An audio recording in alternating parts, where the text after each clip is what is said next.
ನಮಸ್ಕಾರ. ರಿವ್ಯೂ ಚಾನಲ್ಗೆ ಸ್ವಾಗತ. ನಾನು ಸೌಖ್ಯ ಗಾಂವ್ಕರ್. Kumaraswamy big announcement.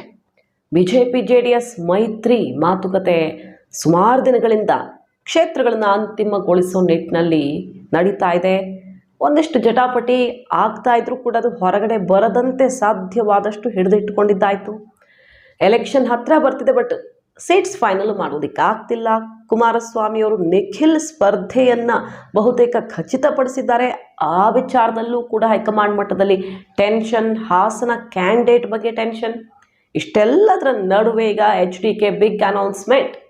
ಚೆನ್ನೈಗೆ ತೆರಳುವ ಮುಂಚೆ ಆಪರೇಷನ್ಗಾಗಿ ಮಾಹಿತಿ ಮುಂದೆ ಇರ್ತಾ ಇದ್ದೀವಿ. ಮಿಸ್ ಮಾಡಿದ್ರೆ ನಮ್ಮ ಚಾನಲ್ನ ಸಬ್ಸ್ಕ್ರೈಬ್ ಮಾಡಿ, ಹಾಗೆ ನಿಮ್ಮ ಅಭಿಪ್ರಾಯ ಕಮೆಂಟ್ ಮಾಡಿ ತಿಳಿಸಿ. ಎಸ್ ವೀಕ್ಷಕರೇ, ಬಿಜೆಪಿ ಜೆಡಿಎಸ್ ಒಂದಾಗೋದು ಖಚಿತ ಆದ ದಿನದಿಂದ ನೋಡ್ತಾ ಇದ್ದೀವಿ. ಒಂದೇ ಒಂದು ಡಿಫ್ರೆನ್ಸು ಬರದಂತೆ ಮಾತುಗಳನ್ನು ಆಡ್ಕೊಂಡು ಬರ್ತಿದ್ದಾರೆ ಪ್ರಮುಖ ನಾಯಕರು, ಹೈಕಮಾಂಡ್ ಮಟ್ಟದ ನಾಯಕರು, ಹಾಗೆ ಇಲ್ಲಿ ಮುಂಚೂಣಿಯಲ್ಲಿರುವ ನಾಯಕರು. ಬೇರೆಯವರು JDS ಜೊತೆ ಹೋಗೋಕ್ಕಾಗಲ್ಲ ಅದು ಇದು ಅಂತ ಜಿಲ್ಲಾ ಮಟ್ಟದಲ್ಲಿ ಆಕ್ರೋಶ ಅಸಮಾಧಾನಗಳಿದ್ರೂ ಕೂಡ ಮೇಲ್ನವ್ರು ಮಾತ್ರ ಬಹಳ ಚೆನ್ನಾಗಿ ನಾವು ಮೈತ್ರಿ ಮಾಡ್ಕೊಂಡಿದ್ದೀವಿ, ವ್ಯತ್ಯಾಸವೇ ಇಲ್ಲ ಅನ್ನೋ ರೀತಿಯಲ್ಲಿ ಹೊಂದಾಣಿಕೆ ಮಾಡ್ಕೊಂಡು ಹೋಗ್ತಿದ್ದಾರೆ. ಈ ಹೊತ್ತಲ್ಲಿ BJP ಪಟ್ಟು ಹಿಡಿದು ಬಿಟ್ಟಿದೆ ಕ್ಷೇತ್ರದ ವಿಚಾರದಲ್ಲಿ. 2 ಸಾಕು, 3 ಬೇಡ ಅನ್ನೋದೊಂದು, ಹಾಗೆ ಕುಮಾರಸ್ವಾಮಿಯವರೇ ಮಂಡ್ಯದಲ್ಲಿ ಸ್ಪರ್ಧೆ ಮಾಡಲಿ ಅನ್ನೋದೊಂದು. ಕೋಲಾರ ಬೇಡ, ನೀವು ಚಿಕ್ಕಬಳ್ಳಾಪುರ ತಗೊಳ್ಳಿ, ಮಂಡ್ಯ ಅಲ್ಲದಿದ್ರೆ ನೀವು ಚಿಕ್ಕಬಳ್ಳಾಪುರದಿಂದ ಸ್ಪರ್ಧೆ ಮಾಡಿ. ಈ ಥರದ್ದೆಲ್ಲ ಕೊಡೋದು ತಗೊಳ್ಳೋದು ಆಗ್ತಾನೇ ಇದೆ. ಮಾತು ಅಂತಿಮ ಹಂತಕ್ಕೆ ಬರ್ತಾನೇ ಇಲ್ಲ. ಕುಮಾರಸ್ವಾಮಿಯವರು ತಾನು ಸ್ಪರ್ಧೆ ಮಾಡಲ್ಲ ಅಂತ ಪದೇ ಪದೇ ಹೇಳಿದ ಮೇಲೂ ಒತ್ತಾಯ. ನಿಖಿಲ್ ಕುಮಾರಸ್ವಾಮಿ ಹೆಸರನ್ನು ಅಂತಿಮಗೊಳಿಸಿ ಮಂಡ್ಯಕ್ಕೆ ವರಿಷ್ಠರ ಮುಂದೆ, BJP ವರಿಷ್ಠರ ಮುಂದೆ ಇಟ್ಟರೆ ಅದಕ್ಕೆ ಒಪ್ಪುತ್ತಾ ಇಲ್ಲ. ಹಾಸನದಲ್ಲಿ ಪ್ರಜ್ವಲ್ ರೇವಣ್ಣ ಸ್ಪರ್ಧೆ ಬೇಡ, ಚೇಂಜ್ ಮಾಡಿ, ನೀವು ಮುಂದೆ ಕಾನೂನು ತೊಡಕು ಉಂಟಾದರೆ ಏನು ಮಾಡ್ತೀರಾ, ಒಂದು ಕ್ಷೇತ್ರನೇ ಲೆಸ್ ಆಗುತ್ತೆ ಅನ್ನುವಂಥ ಸಂದೇಶ ಕಳಿಸಿರೋದು. ಯೋಚನೆ ಮಾಡಿದ್ದು ನಮಗೆ ನಿಮಗೆ ಇಬ್ಬರಿಗೂ ಸಂಬಂಧಪಟ್ಟದ್ದು ಅಂತ. ಇವೆಲ್ಲ ಈಗ JDSಗೆ ಇರೋದು ಮುರುಸಾಗ್ತಿದೆ. ಇಷ್ಟು ದಿನ ಎಲ್ಲ ಸರಿ ಮಾಡ್ಕೊಳ್ತೀವಿ ಅಂತ ಏನೇ ಇದ್ರೂ ಹೊರಗಡೆ ಬರದಂತೆ ನೋಡ್ಕೊಂಡಿದ್ದಾಯಿತು. ಆದರೆ ಈಗ ಸಿಡ್ದೆದ್ದಿದ್ದಾರೆ ಕುಮಾರಸ್ವಾಮಿ. ಮುಂದಾಗೋದಕ್ಕೆಲ್ಲ BJP ಹೊಣೆ ಅಂತ ಹೇಳುವ ಮೂಲಕ ಅಧಿಕೃತ ಅನೌನ್ಸ್ ಆಗೋ ತನಕ ನಾನೇನು ಮಾತಾಡಲ್ಲ ಸೀಟ್ಸ್ ಬಗ್ಗೆ. ಬಟ್ 6-7 ಸೀಟ್ಸ್ ಕೇಳಿದ್ದು ನಾನು, ಬರೀ 3-4 ಕೇಳಿದ್ದು. ನಮ್ಮ ಶಕ್ತಿ ಏನು ಅಂತ BJP ಗೊತ್ತು ಚೆನ್ನಾಗಿ. ಉತ್ತರ ಕರ್ನಾಟಕ ಭಾಗದಲ್ಲಿ JDS ಏನೂ ಇಲ್ಲ ಅನ್ನೋದೇನಿಲ್ಲ. ವಿಜಯಪುರ, ಕಲಬುರಗಿ, ಬೇರೆ ಬೇರೆ ಜಿಲ್ಲೆಗಳಲ್ಲಿ ನಮ್ಮದು ಹಿಡಿತಾ ಇದೆ. ಅಲ್ಲಿನ ಜಿಲ್ಲಾ ಉಸ್ತುವಾರಿಗಳ ನಾಯಕರು ಏನು ಹೇಳ್ತಿದ್ದಾರೆ, ನಮಗೇನು ಲಾಭ ಇಲ್ಲ BJP ಜೊತೆ ಹೋಗೋದ್ರಿಂದ. ನಮ್ಮದು ಬರೀ 3% ವೋಟ್ ಸ್ವಿಂಗ್ ಆದ್ರೂ JDSದು BJPಗೆ ಎಷ್ಟು ದೊಡ್ಡ ಅನುಕೂಲ ಆಗುತ್ತೆ ಅವ್ರಿಗೆ. 18ಕ್ಕೂ ಹೆಚ್ಚು ಕ್ಷೇತ್ರಗಳಲ್ಲಿ ನಮ್ಮ ಪಕ್ಷದ ಶಕ್ತಿ ಧಾರೆ ಎರೆದ್ರೆ BJPಗೆ ದೊಡ್ಡ ಮಟ್ಟದ ಲಾಭ ಆಗುತ್ತೆ. ಅದ್ರ ಬಗ್ಗೆ ಮಾತಾಡಬೇಕಾಗಿದೆ.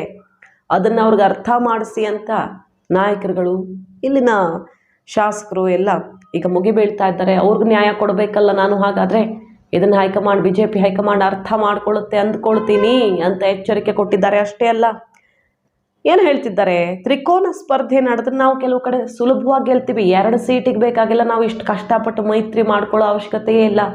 ಮಂಡ್ಯ, ಹಾಸನದಲ್ಲಿ ತ್ರಿಕೋನ ಸ್ಪರ್ಧೆ ಆಗಿಬಿಟ್ರೆ ಗೆಲ್ಲೋದು ನಾವೇ, ಅದನ್ನು ಈಗಲೇ ಬರೆದಿಟ್ಕೊಳ್ಬಹುದು ಅಂತ ಕುಮಾರಸ್ವಾಮಿ ಅವರು ಹೇಳ್ತಾ ಇರೋದು. ಇದು ಹೀಗೆ ಮುಂದುವರೆದು ಅಂತಿಮ ಮುದ್ರೆ ಒತ್ತೋದಕ್ಕಾಗದೆ ಮುಂದುವರಿತಾ ಇದ್ದರೆ ಇದರಿಂದ ಬೀಳುವ ಪೆಟ್ಟು, ಸಾಧಕ ಬಾಧಕ ಏನೇ ಇದ್ರೂ ಅದು ಅವರೇ ಅನುಭವಿಸ್ಬೇಕಾಗತ್ತೆ ಅನ್ನೋ ತನಕ ಕಠಿಣ ಸಂದೇಶವನ್ನು ಫಸ್ಟ್ ಟೈಮ್ ಮೈತ್ರಿ ಬಳಿಕ ಓಪನ್ ಮೆಸೇಜ್ ಕೊಟ್ಟಿದ್ದಾರೆ. ಮತ್ತೊಂದು ಕಡೆ ಬಿಗ್ ಅನೌನ್ಸ್ಮೆಂಟ್ ಏನು, ಹಾಸನ, ಮಂಡ್ಯ, ಕೋಲಾರದಲ್ಲಿ JDS ಅಭ್ಯರ್ಥಿಗಳು ಸ್ಪರ್ಧಿಸೋದು ಖಚಿತ ಅಂತ ಅಧಿಕೃತ ಘೋಷಣೆ ಮಾಡಿರೋದು. ಈಗ ಮಂಡ್ಯದಲ್ಲಿ ಸುಮಲತಾ ಅವರು ಇನ್ನೂ ಪ್ರಯತ್ನ ಮಾಡ್ತಿದ್ದಾರೆ, ಡೆಲ್ಲಿಗೆ ಹಾರಿದ್ದಾರೆ. ಚಿಕ್ಕಬಳ್ಳಾಪುರ, ಕೋಲಾರ ಅಂತ ಮೀನಾಮೇಷ ಎಣಿಸಲಾಗ್ತಿದೆ. ನಿಖಿಲ್ ಕುಮಾರಸ್ವಾಮಿ ಅವ್ರಿಗೆ ಬೇಡ ಅಂತಿದ್ದಾರೆ. ಹಾಸನದಲ್ಲಿ ಆಲ್ರೆಡಿ ನಾನು ಹೇಳಿದೆ ಏನೇನು ಆಗ್ತಾ ಇದೆ ಅಂತ. ಸೊ ನಾವು ಈ 3 ಜಿಲ್ಲೆಗಳಲ್ಲಿ ಲೋಕಸಭಾ ಕ್ಷೇತ್ರಗಳಲ್ಲಿ ಸ್ಪರ್ಧೆ ಮಾಡೇ ಮಾಡ್ತೀವಿ ಅನ್ನೋ ಘೋಷಣೆ. ಇದನ್ನು ನೀವು ತಡೆಯೋದಕ್ಕೆ ಬಂದರೆ ನಮ್ಮ ದಾರಿ ನಮಗೆ ಅನ್ನೋ ಮಟ್ಟಿಗೆ ಕಠಿಣ ಸಂದೇಶ.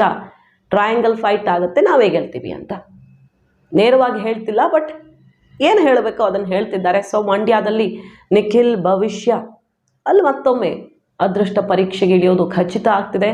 ಕಾರ್ಯಕರ್ತರ ಮೂಲಕವೇ ಹೇಳಿಸೋ ಕೆಲಸ ಆಗಿದೆ. ಯಾಕಂದರೆ ಮೊದಲೇ ಘೋಷಣೆ ಮಾಡಿಬಿಟ್ಟಿದ್ರೆ ನೋಡಿ ಸ್ವಾರ್ಥ, ಸೋತರು ಮಾತು ಕೊಡ್ತಿದ್ದಾರೆ, ಕಾರ್ಯಕರ್ತರಿಗೆ ಮಣೆ ಹಾಕ್ತಿಲ್ಲ ಅನ್ನೋ ಮಾತು ಬರಬಾರ್ದು ಅಂತ ಕಾರ್ಯಕರ್ತರ ಮೂಲಕವೇ ಕೂಗೇಳುವಂತೆ ಆಯ್ತಲ್ಲಿ. ಕೊನೆಗೆ ಜನಾಭಿಪ್ರಾಯ ಅನ್ನೋ ಥರದಲ್ಲಿ ಕುಮಾರಸ್ವಾಮಿಯವರು ನಿಖಿಲ್ ಹೆಸರನ್ನು ಫೈನಲ್ ಮಾಡಿಕೊಟ್ಟಿದ್ದಾರೆ. ಈ ಹೊತ್ತಲ್ಲಿ BJP ಹೈಕಮಾಂಡ್ ಒಪ್ಪುತ್ತಾ ಇಲ್ಲ. ಸೆಡ್ ಹೊಡೆದಿದ್ದಾರೆ ಕುಮಾರಸ್ವಾಮಿ ಅವರು.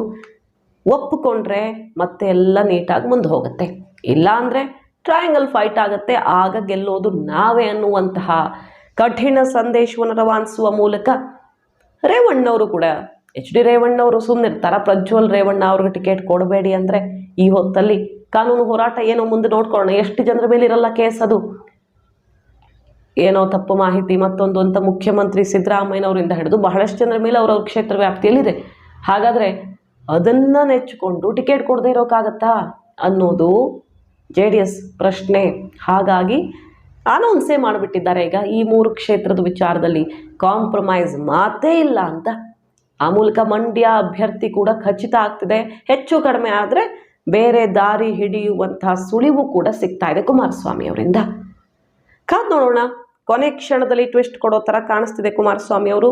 ಇದು ಕರ್ನಾಟಕ, ಬೇರೆ ರಾಜ್ಯದಲ್ಲಿ ನಡೆದಂಗೆ ನಡೆಯಲ್ಲ ಇಲ್ಲಿ ಅಂತ ಹೇಳ್ತಿದ್ದಾರೆ. ಸೊ ಈ ಹಂತದಲ್ಲೇನಾದರೂ ಬ್ರೇಕಪ್ ಮಾಡಿಕೊಂಡ್ರೆ BJP ಲಾಸ್ ಆಗುತ್ತೆ. ಸ್ಪೆಷಲಿ ಬೆಂಗಳೂರು ಗ್ರಾಮಾಂತರದಲ್ಲಿ CN ಮಂಜುನಾಥ್ ಅವ್ರನ್ನ ಇಷ್ಟೆಲ್ಲ ಕಷ್ಟಪಟ್ಟು ಒಪ್ಸಿದ್ಯಾಕೆ? ಇಬ್ಬರು ಚೆನ್ನಾಗಿ ಒಂದಾಕೊಂಡಿದ್ರೆ ಲಾಭ ಆಗುತ್ತೆ ಅಂತ. JDS ಕೈ ಕೊಟ್ಟರೆ ಅಲ್ಲಿ ದೊಡ್ಡ ಹೊಡೆತ ಬೀಳಬಹುದು. CN ಮಂಜುನಾಥ್ ಅವರು ಸ್ಪರ್ಧೆಯ ಬಗ್ಗೆ ಬಹಳ ತಲೆ ಕೆಡಿಸ್ಕೊಳ್ಬೇಕಾಗತ್ತೆ. ಹಳೆ ಮೈಸೂರಲ್ಲಿ ಮತ್ತದೇ ಟೆನ್ಷನ್, ಕಾಂಗ್ರೆಸ್ಗೆ ಲಾಭ ಆಗುತ್ತೆ. ಈ ಹೊತ್ತಲ್ಲಿ ಮೈತ್ರಿ ಬ್ರೇಕಪ್ ಬಗ್ಗೆ ಮಾತಾಡೋಕ್ಕಂತೂ ಸಾಧ್ಯವೇ ಇಲ್ಲ, ಅದು ಬಿಗ್ ಲಾಸ್. ಹಾಗಾಗಿ BJPನೇ ಈಗ ಹೆಜ್ಜೆ ಹಿಂದಕ್ಕಿಡಬೇಕಾಗ ಬರಬಹುದು. ಮಾಹಿತಿ ನಿಮ್ಗೆ ಇಷ್ಟ ಆಗಿದ್ರೆ ಮಿಸ್ ಮಾಡಿದ್ರೆ ನಮ್ಮ ಚಾನಲ್ನ ಸಬ್ಸ್ಕ್ರೈಬ್ ಮಾಡಿ, ಹಾಗೆ ನಿಮ್ಮ ಅಭಿಪ್ರಾಯ ಕಮೆಂಟ್ ಮಾಡಿ ತಿಳಿಸಿ. Thank you.